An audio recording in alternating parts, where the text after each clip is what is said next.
Printing procedure requires three things: a block for printing, a medium to use, like watercolor, inks, as long as they're soluble, and a surface to print on. Many surfaces can be printed on: paper, burlap, fabric, rubber, plastic.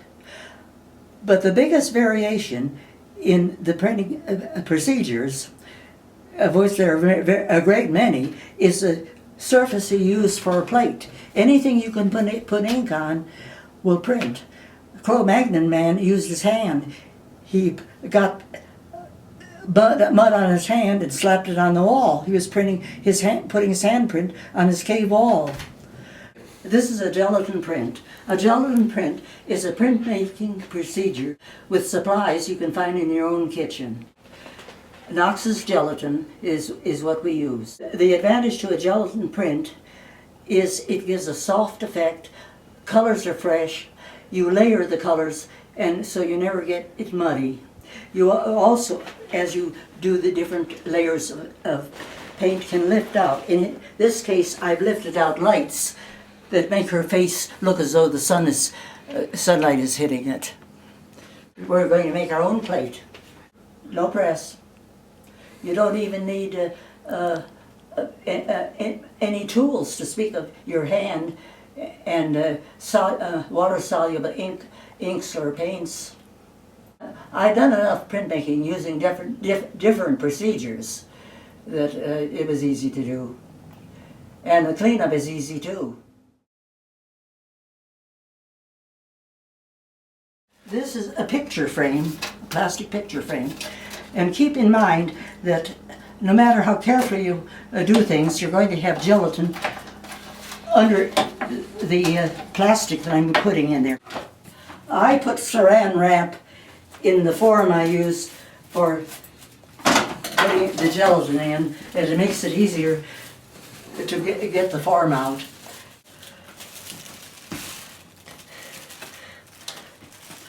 Gosh, this is as bad as getting mixed up with Scotch tape.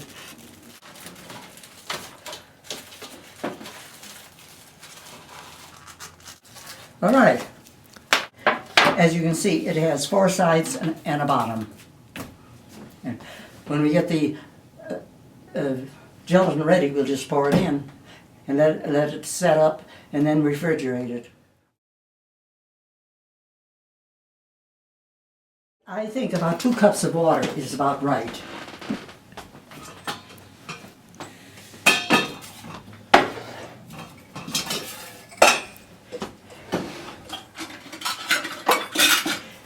There's more gelatin if we need more gelatin. I want to be sure to have the plate thick enough.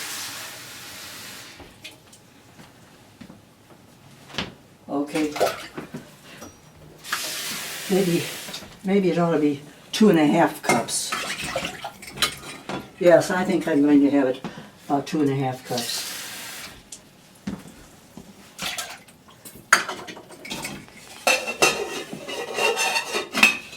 And let it come to a boil. Now I find it convenient to have the packages of gelatin already open and ready to go.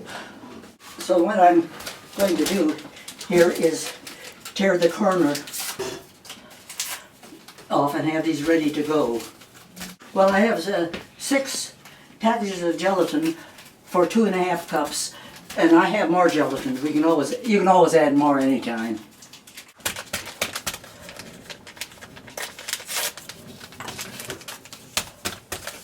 We're waiting for the water to boil. I have 2½ cups there, and I think 6 packages of gelatin will be enough. But when the water comes to a boil, you start pouring the gelatin in, stirring while you're pouring, and keep doing that till you used all the gelatin you need. The instructions sometimes say, wait till the gelatin and the water have a cloudy look to them, but I don't think it really matters. We just get it well dissolved. And then I put it in cold water in the sink to cool it at first. You can add Clorox when the gelatin is fairly cool, and it probably will keep it from getting moldy. A tablespoon. Yeah. I try to pour the gelatin in, sort of sifting it, sifting it and stirring it with a fork at the same time.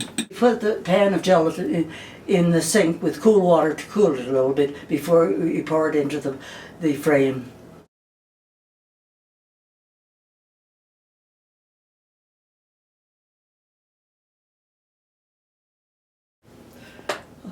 The gelatin in the pan is cooling in the sink.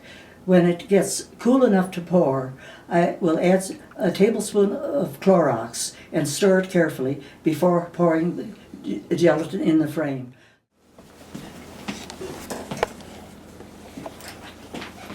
Now, sometimes you have the need of a sieve to be sure you don't have some lumps or a dead fly getting in your mold.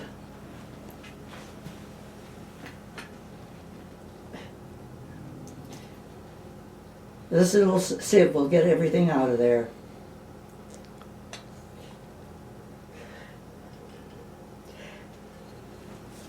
And I leave the mold on a counter until it's gotten firm enough to move to the refrigerator, because you don't want to get gelatin all over your kitchen floor. But it might be a good idea to cover. Traditionally, printing surfaces have been metal and wood mostly. And gelatin is quite unique in the effect you get when you do print, because with gelatin you can do successive printings of different colors, and the colors are fresh. They don't get muddy because you print do one printing at a time and clean the plate of all the colors you've used, and then put fresh colors on. It isn't hard to register. All you need simply is a couple pieces of tape to keep your paper in the same position every time you pull it over for another printing of color. This is a monotype procedure. For registration, you can use masking tape to tape your paper to the edge of the plate. Use water-soluble paints or inks, and you can apply the paints with brush, with your fingers, with a roller or brayer, a sponge, and you can lift out with a Q-tip, a piece of Kleenex, or a little cardboard. But after you printed it once, clean it off, and your colors will be fresh for the next printing.